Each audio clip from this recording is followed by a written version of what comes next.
Meu nome é Sabrina e sou eu que vou acompanhá-los ao longo desse curso de Introdução à Terapia Cognitivo-Comportamental. A abordagem cognitiva, depois ampliada para a abordagem cognitivo-comportamental, ela nasceu com os casos que o Beck atendia de depressão.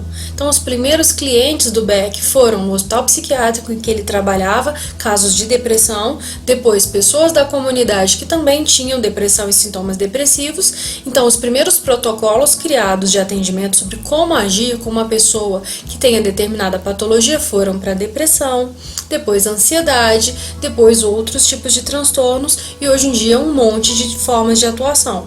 Foi ampliado para diversas patologias psiquiátricas, que vão desde transtornos de ansiedade, como por exemplo ter medo de alguma coisa, fobia social, fobias específicas, depressão, estresse pós-traumático, a casos de transtornos de personalidade, como histriônica, transtorno de personalidade antissocial e casos de outros tipos de patologia, como esquizofrenia, por exemplo, autismo e várias outras. Mas além das patologias nos quais a abordagem cognitivo-comportamental é o tratamento preferencial recomendado pela Organização Mundial de Saúde, hoje em dia se trabalha com casos que não têm um diagnóstico psiquiátrico. Então eu não preciso ter uma patologia psiquiátrica para procurar um terapeuta cognitivo-comportamental. Se eu quiser ver como é que tá a minha vida, se eu estiver achando que as coisas não estão indo bem, que tá chato, se eu tiver problemas de autoestima, se eu quiser me conhecer melhor, eu posso procurar um terapeuta cognitivo-comportamental, ele vai trabalhar comigo, a gente vai construir juntos uma forma de trabalho e isso pode ser muito bom, pode ser muito interessante. Os resultados que eu já tive atuando como clínica fizeram muita diferença na vida de muita gente. E como cliente de psicoterapia, eu vi muito efeito na minha vida pessoal também. Por isso eu realmente acredito no que eu tô falando para vocês, de que essa forma de trabalhar funciona. Além disso, vocês têm que entender também alguns pontos importantes. Que tipos de pontos importantes? Eu estou falando de protocolos, a gente vai aprofundar um pouco disso no outro momento, mas esses protocolos, essas diretrizes de atuação, não existem para todas as patologias. Elas existem para as que são mais estudadas. Então, se você pegar, por exemplo, depressão, tem vários protocolos que você pode seguir que vão te orientar no como trabalhar com o cliente. Mas se você pegar alguma coisa como síndrome de Tourette, como algumas patologias mais recentes, algumas coisas que não são patologias, tipo ortorexia, que são chances, são jeitos de pessoas conduzirem as suas vidas, não tem um protocolo fechado para isso. E você vai construir de acordo com os estudos que te antecederam. Porque todos os métodos baseados no empirismo, você trabalha dessa maneira. Você lê, você entende o que já foi construído antes de você, vê o que se aplica para o caso que você está tocando, e aí você constrói uma proposta de intervenção, que vai ser depois disponibilizada para outros colegas que poderão ou não adotar essa forma que você construiu.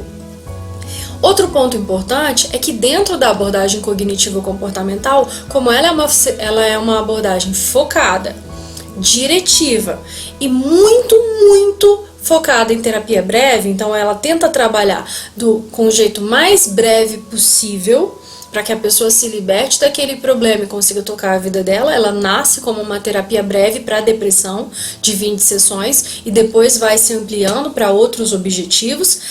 As sessões são estruturadas tanto no jeito que ela vai acontecer, o que acontece em cada momento da sessão, quanto nos temas que serão abordados nessas sessões, quanto o número de sessões. E isso tudo é combinado com a pessoa que está passando por aquele tratamento. Se precisar ser revisto, vai ser revisto quantas vezes for necessário. Mas existe um planejamento de curto, médio e longo prazo que o seu terapeuta começa a desenvolver já no primeiro encontro com você e que só acaba no que a gente chama de sessão de follow-up. Depois que você já não encontra com o terapeuta mais semanalmente, nem quinzenalmente, mas ele faz sessões para checar como é que você ficou e se o resultado que vocês obtiveram juntos se sustenta ao longo do tempo ou não. É isso que a gente chama de sessão de follow-up. Além disso, dentro da abordagem, porque ela quer demonstrar a efetividade de sua atuação, é incluída uma forma de checar a efetividade das intervenções. Essas formas, na verdade eu falei uma, mas são várias, Elas passam por escalas que a gente utiliza para medir o humor, então escala de ansiedade, escala de desesperança, escala de depressão, escala de impulsividade ou qualquer outra que tenha relação com o caso que está sendo construído, que já são instrumentos validados, pesquisados cientificamente para mostrar que conseguem mesmo avaliar aqueles aspectos que eles estão avaliando, ou se não existir essa possibilidade, porque o instrumento não existe, ou porque a pessoa que está sendo avaliada não consegue responder a ele, a gente tem que criar uma outra forma, seja contando quantos comportamentos ruins estão sendo emitidos, seja por autorrelato, perguntando a ela como é que ela se sente, mas a necessidade de checar se o tratamento está tendo resultado faz parte dos pressupostos da abordagem cognitivo-comportamental. E as sessões, a estruturação das sessões, isso é uma coisa que muita gente tem dúvida. Então vamos lá. Uma sessão de psicoterapia convencional, ela costuma ter 50 minutos. Então eu vou marcar meu reloginho aqui na hora cheia, tá dando, sei lá, 1 hora, para vocês entenderem um pouquinho melhor. Nessa sessão de 50 minutos, eu tenho que fazer caber esses 5 pontos que estão elencados aí para vocês e mais um ponto de feedback. Então eu vou começar a minha sessão sempre com rapport e checagem de humor. Isso pode ser feito com aquelas perguntas básicas: como é que foi sua semana, como é que você tá, aconteceu alguma coisa diferente da última vez que a gente se viu para agora. E a checagem de humor pode ser feita de maneira subjetiva, te perguntando, por exemplo, de 0 a 10 quanto estaria o seu nível de ansiedade nesse momento, ou utilizando uma dessas escalas de humor. Depois de feita essa checagem, que existem várias formas que o terapeuta pode usar para isso, nos Estados Unidos isso é feito ainda na sala de espera, aqui no Brasil o secretário não pode aplicar esses instrumentos, eles são privativos do psicólogo, então a gente tem que se organizar para que isso seja feito durante a sessão, ou que a pessoa leve para casa, faça e te traga na sessão seguinte. Passado esse primeiro momento, que ele nunca vai passar de 10 minutos, esse é o momento em que o cliente pode falar do que ele quiser, se ele quiser discutir por que tem barulho de fundo nesse vídeo, se ele quiser falar da novela nova que começou, se ele quiser falar se corta ou não corta o cabelo ou qualquer outra coisa, esse tempo é dele para isso, mas isso não vai passar de 10 minutos. Você entra na parte que é considerada a mais importante da sessão, que é a agenda de sessão. Não é um bloquinho que você anota, mas são os temas que serão trabalhados naquele dia. E esses temas podem ser definidos pelo cliente, então você pergunta para ele sobre o que ele gostaria de conversar, definido pelo terapeuta, e aí você chega com uma proposta do gênero: hoje eu gostaria de conversar com você sobre como é que foi sua infância, sobre como é que tua relação com tua mãe, ou como é que você escolheu fazer psicologia. Ou conjuntamente, você pode chegar com algumas possibilidades, por exemplo: eu gostaria de conversar com você a respeito ou de algum aspecto da sua infância ou de algum aspecto da sua relação com seu atual marido, por onde você gostaria de começar? E aí a pessoa escolhe sobre o que seria o tema da sessão naquele momento. Mas esses assuntos são pensados considerando o caso como um todo, a evolução que eu pretendo para aquele caso, desde um primeiro momento. Depois desse tempo de agenda, que vão mais ou menos uns 25 a 30 minutos trabalhando esses temas que são importantes, eu retomo a tarefa de casa que foi passada na semana anterior. Primeira sessão nunca vai ter a tarefa da semana anterior, mas a partir daí o ideal é que toda semana a pessoa leve para casa uma tarefa de casa para ser feita. Você retoma com ela se ela fez, como foi, o que ela achou, o que ela entendeu de por que estava fazendo aquilo. Ou, caso ela não tenha feito, vocês combinam como será, ou você retoma a necessidade das tarefas que fazem parte da intervenção como um todo. Sem a participação das tarefas, o trabalho fica bem mais difícil. Em seguida, você combina a próxima tarefa de casa, então da próxima semana. Hoje, você trouxe a tarefa que era passar batom. Semana que vem a sua tarefa vai ser escolher um brinco para você usar na sua casa, assistir um filme, ler alguma coisa, pensar sobre alguma coisa, ir a algum lugar, fazer um exercício de respiração, anotar quais foram seus pensamentos relacionados com comida ou várias outras questões que podem ser passadas de tarefa de casa de acordo com o caso que você estiver conduzindo. O terapeuta tira depois de uns 5 minutinhos para isso, então vamos lá, 10 minutos para rapport e checagem de humor, 25 a 30 minutos para agenda, então eu já tenho ali 45 minutos, meu tempo está acabando. Eu dou 2 minutinhos para retomada de tarefa de casa da semana passada, mais 2 minutinhos para a tarefa de casa desta próxima semana. Eu, terapeuta, faço o resumo daquela sessão, isso não toma mais de 1 minuto. Você pode retomar essa sessão ajudando a pessoa a estruturar o pensamento dela da seguinte maneira, por exemplo. Então, hoje nós conversamos sobre sua infância, você me contou memórias felizes que você teve quando ainda morava com seus pais, mas que agora têm sido difíceis de sustentar depois que você está morando sozinha, e nós combinamos qual é a sua tarefa para a próxima semana. Isso é um resumo de sessão, então você não gasta muito tempo fazendo.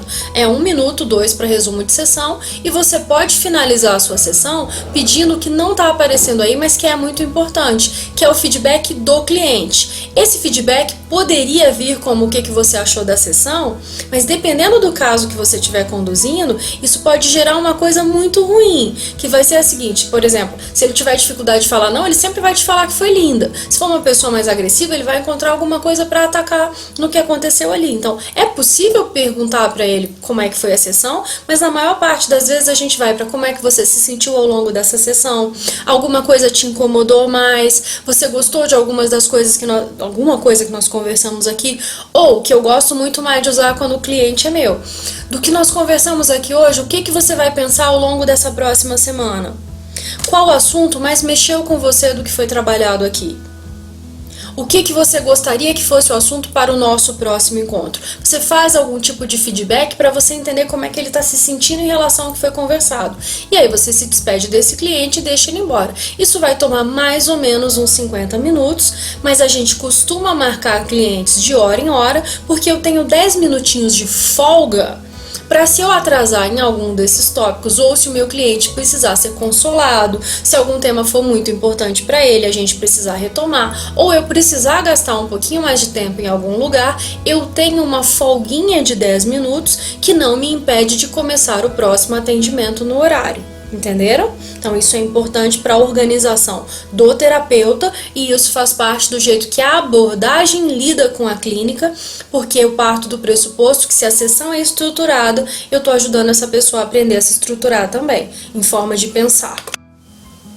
Então, seguindo a proposta da cognitivo-comportamental, vamos retomar o que a gente fez ao longo do dia de hoje.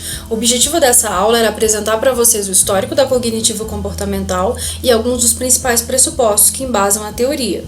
Isso a gente fez quando a gente falou a respeito de como é que o Beck desenvolveu essa teoria lá na década de 1960 até os dias de hoje, e a gente fala sobre como os pensamentos, os sentimentos e os comportamentos se relacionam, e os 3 níveis de pensamento que existem: pensamentos automáticos, crenças intermediárias e crenças nucleares. O que eu quero de vocês para o nosso próximo encontro? Antes do nosso próximo encontro, na verdade. Qual é a tarefa de casa?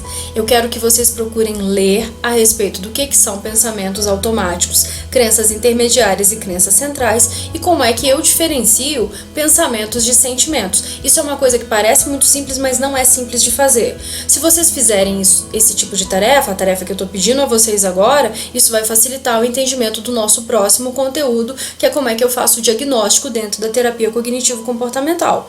Eu vou retomar esses temas, faz parte da abordagem retomada da tarefa de casa, mas eu gostaria muito que vocês buscassem entender melhor a respeito. Para isso, eu vou deixar umas referências que podem ser consultadas para vocês, foram utilizadas ao longo da preparação desse encontro de hoje. São sempre textos muito legais, ou artigos ou livros que vocês podem buscar conhecer para se aprofundar um pouquinho sobre a teoria cognitivo-comportamental.